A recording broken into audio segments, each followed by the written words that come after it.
Hey, good morning, Tridium friends. This is Pastor Sue with this week's episode of Patio Ponderings.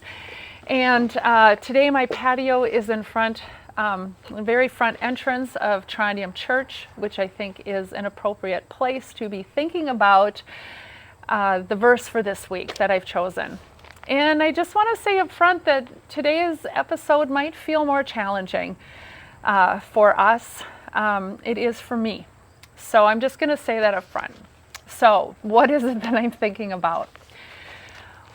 Well, in our story on Sunday, we heard about Jesus breaking the rules of the Sabbath and healing on the Sabbath, which of course angered the Pharisees. Now the Pharisees are the leaders of the religious community, the religious life of the people, which really is the whole life of the Jewish people at the time. And so they see Jesus as a threat. He's a rebel, he's a radical, and he's going against everything that they understand to be true in faith. And then we hear this verse that comes at the very end of the story. And it says this, that the Pharisees got together with the supporters of Herod to plan how to destroy Jesus. Now, Herod is one of the governors of the area. So Herod's supporters represent the government, and the Pharisees represent the religious life, and they are now working together. So we have this mashup between religion and government going on. And we know that this is what is eventually going to kill Jesus, that his crucifixion is going to result from this partnership. Okay? Now, throughout the centuries, the millennia, since this story happened, there have been many times in our world, in different places in our world, where religion and government have operated together. We have state-run churches in Europe and things like that, theocracies. And often, what happens is the result's not good. Okay? Often what's happened is it results in violence. Think the Crusades and those types of events. See, while the values that we hold in our faith and the values that we hold in our government can often be in sync, ultimately there's going to be a clash, because the power of our human institutional governments and the power of God are fundamentally different. The power of God is a power under.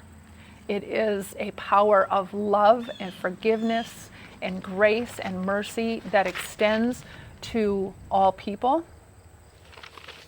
Human power tends to be a power over, that uses legislation, that uses status and wealth and strength to have power and control over people and over processes. Okay, so at some point, even if some values are in sync, there's going to be a clash between religion and human government, because they are so fundamentally different at their foundations. So what I want to talk about is that over the decades in our country, we have seen in some strains of Christianity a rise in a mashup between our American government and Christianity. You might have heard it, it's often called Christian nationalism or an Americanized Christianity. And it's become somewhat prevalent in our culture, in our media, and again, within certain strains of Christianity in our country. And there's been a lot of good writing about it. There's some really great books and articles that have been written recently about it as this has evolved. And it's evolved over time. Okay, it's not something new, but it's really evolved over time, and it's gotten a lot more prevalent, I think. And so what I'm pondering, again, is that while there are so many values of our country that are in sync with our faith, there are things that are definitely not in sync between our government and our faith. And so what we need to ponder then is, how do we reside first? As followers of Jesus, our first place of residence is in the kingdom of God. How do we discern how to reside there first? And then how do we take that into our human realm and reside there well?